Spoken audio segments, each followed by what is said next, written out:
Assalamualaikum warahmatullahi wabarakatuh. Alhamdulillahirabbil alamin. Assalatu wassalamu ala asrafil anbiya'i wal mursalin sayyidina wa maulana Muhammadin wa ala alihi wa sahbihi ajma'in. Rabbi shrah li sadri wa yassir li amri wahlul 'uqdatam min lisani yafqahu qawli amma ba'd. Alhamdulillah, salam kita panjatkan kehadirat Allah Subhanahu wa taala. Dan salawat serta salam selalu kita panjatkan ke hadirat Nabi Agung Muhammad Sallallahu Alaihi Wasallam. Kepada anak-anak yang dirahmati Allah, pada pembelajaran kali ini, yaitu di pendidikan agama Islam, kita akan belajar mengenai Al-Quran dan Sunnah sebagai pedoman hidup. Jadi, kita sebagai seorang Muslim, seorang manusia yang beriman kepada Allah Subhanahu wa taala, tentu tidak lepas dari yang namanya Al-Quran dan Sunnah Nabi Muhammad Sallallahu Alaihi Wasallam. Karena kedua sumber itulah kita bisa menjalankan kehidupan beragama Islam dan juga bisa menunjukkan kita kepada surganya Allah Subhanahu wa taala. Oleh karena itu, Al-Quran dan As-Sunnah adalah hal yang wajib dan harus untuk kita jadikan sebagai pedoman hidup. Oke, anak-anakku sekalian, pada materi pokok yang ada pada materi ini atau pada bab ini, yaitu yang pertama, membaca dan mengartikan surah An-Nisa ayat 59 dan An-Nahl ayat 64. Yang kedua, kita nanti akan mempelajari tentang alif lam syamsiyah dan alif lam qamariyah. 3. Kandungan surah An-Nisa ayat 59 dan An-Nahl ayat 64. Yang keempat adalah kita juga akan belajar mengenai posisi hadis, fungsi-fungsi hadis terhadap Al-Quranul Karim.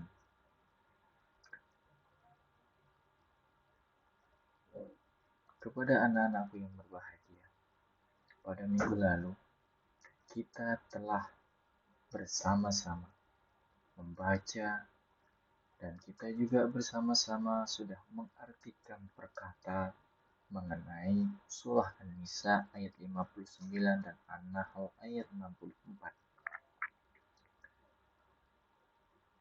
Selanjutnya kita kemarin juga sudah belajar mengenai alif lam syamsiyah dan alif lam qamariyah.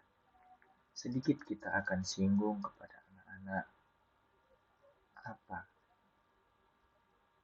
itu alif lam syamsiyah dan apa itu alif lam qamariyah.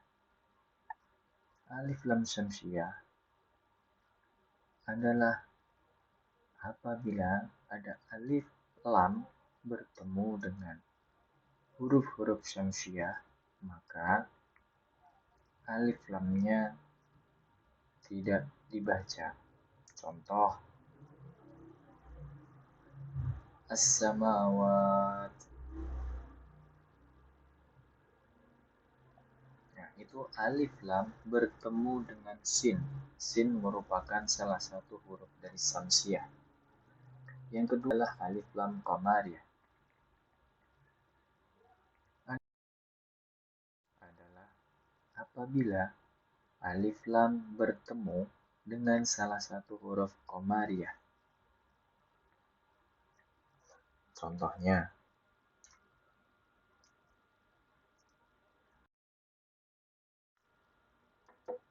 al-qadar.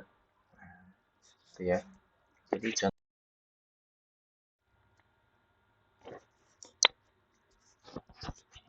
alif lam bertemu dengan huruf qaf. Qaf merupakan salah satu huruf dari qamariyah.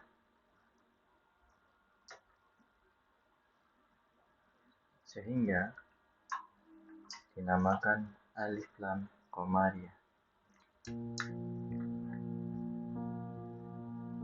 Kemudian kandungan surah An-Nisa ayat 59 dan An-Nahl ayat 64. Kandungan surah An-Nisa ayat 59 itu mengajarkan, memerintahkan kepada kita untuk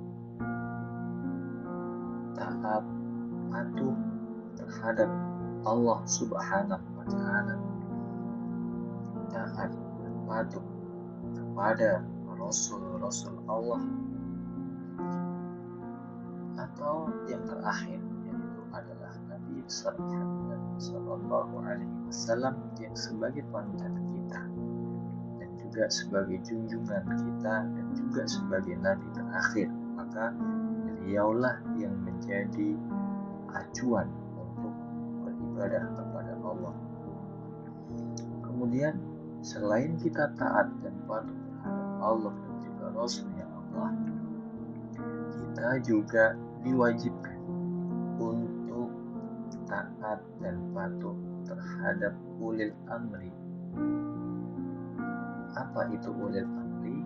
Yaitu pemimpin kita. Pemimpin bisa ketua kelas, kepala sekolah. Itu kalau yang di lingkungan sekolah. Kalau yang di lingkungan masyarakat, ada kepala keluarga, ketua RT, lurah, dan lain sebagainya, sampai juga dengan presiden kita. Kita diwajibkan untuk taat dan patuh terhadap ulil amri atau pemimpin kita yang taat dan patuh terhadap Allah dan Rasul-Nya. Jadi, kalau ada pemimpin yang menyuruh kita untuk melakukan kesesatan, maka kita tidak diwajibkan untuk mengikutinya. Jadi, kita bisa menolak dengan sopan dan santun. Kemudian, kandungan dari surah An-Nahl ayat 64 itu berisi tentang Al-Quran sebagai pedoman hidup kita. Jadi, semua permasalahan yang kita hadapi di dunia ini, semuanya kita kembalikan kepada Al-Quran. Kita cari sumbernya di Al-Quran. Insya Allah, semua permasalahan itu akan ada di Al-Quran, yang nanti akan lebih dijabarkan lagi di hadis Nabi Muhammad SAW.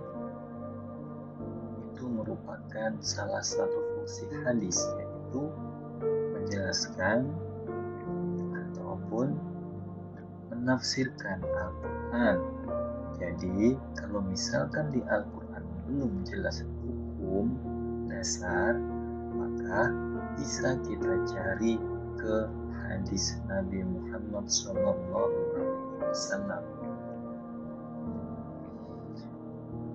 Oke, begitu ya anak-anak ya. Nah, selanjutnya adalah posisi hadis terhadap Al-Quran yang akan kita pelajari pada pertemuan kali ini. Sebelumnya, anak-anak, apa itu hadis? Hadis adalah segala perbuatan, perkataan, dan takrir yang bersumber dari Nabi Muhammad Sallallahu Alaihi Wasallam. Jadi, semua perkataan, semua perbuatan, dan takrir itu merupakan hadis. Nah, anak-anak, apa itu yang dinamakan takrir? Takrir adalah pernyataan setuju dari Nabi Muhammad Shallallahu Alaihi Wasallam. Jadi ketika para sahabat melakukan sebuah perbuatan dan kemudian Nabi mengetahui dan kemudian Nabi berdiam atau tidak melarangnya, berarti itu adalah tanda persetujuan Nabi Muhammad terhadap sikap atau perbuatan yang dilakukan oleh sahabat tersebut. Itu dinamakan takrir.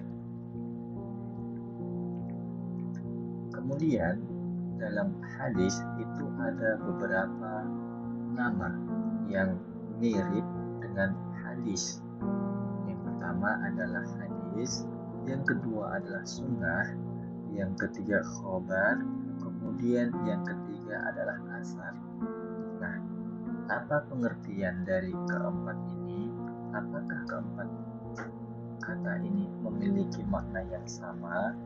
Mari kita lihat di slide selanjutnya.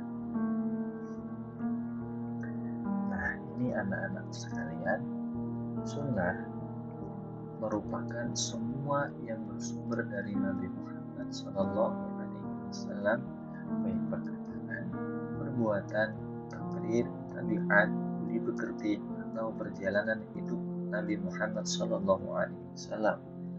Sedangkan hadis merupakan perkataan, perbuatan, dan takrir yang bersumber dari Nabi Muhammad SAW. Ada pula ulama yang menyamakan antara sunnah dengan hadis. Tetapi dari penjelasan ini kita bisa melihat ada sedikit perbedaan. Kalau hadis hanya memuat 3 hal, perkataan, perbuatan, dan takrir. Sedangkan di sunnah itu ada tambahan seperti tabiatnya Nabi, budi pekertinya Nabi, atau perjalanannya Nabi selama beliau hidup di dunia. Kemudian khobar adalah sesuatu yang berasal atau disandarkan kepada Nabi Muhammad Shallallahu Alaihi Wasallam dan selainnya. Nah, selainnya ini bisa berasal dari sahabat-sahabat Nabi. Kemudian asar merupakan sesuatu yang disandarkan pada sahabat dan tabi'in.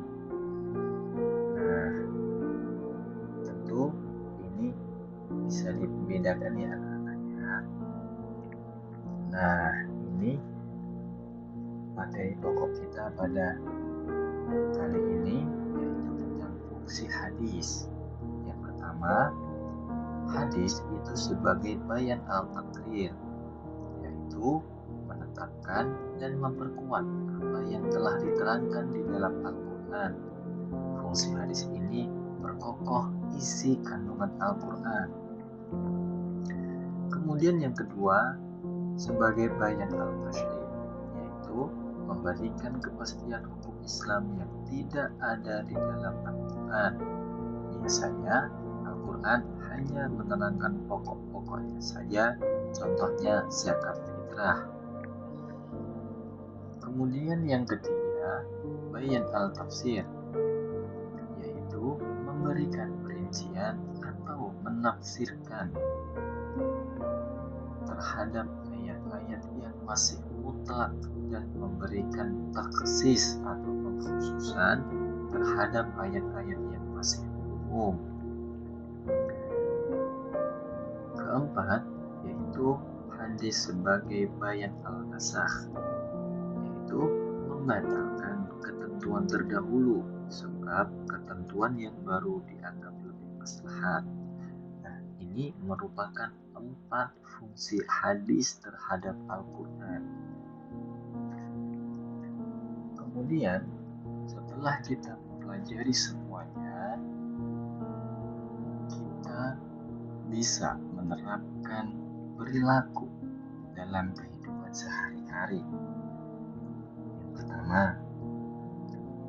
taat kepada Allah Subhanahu wa Ta'ala dan Rasul-Nya. Kedua, menaati pemimpin, baik pemimpin dalam pemerintahan maupun para ulama. Ketiga, kembali kepada Al-Quran dan hadis. Keempat, membaca Al-Quran dengan baik, memahami terjemah, dan membaca buku tafsir.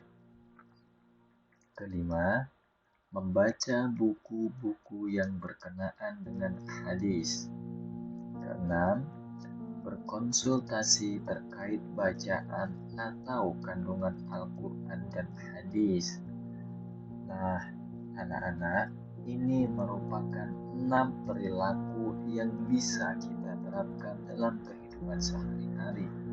Anak-anak bisa mengeksplor lebih banyak lagi tentang perilaku beriman kepada Allah, beriman kepada Rasul, taat dan patuh terhadap pemimpin, dan juga mengembalikan pedoman hidup kepada Al-Quran dan hadis.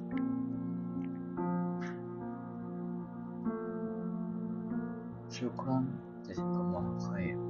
Terima kasih kepada anak-anak yang telah memperhatikan dan juga telah mengikuti pembelajaran pada kali ini. Semoga ilmunya bermanfaat di dunia sampai di akhirat kelak. Akhiru kalam. Wassalamualaikum warahmatullahi wabarakatuh.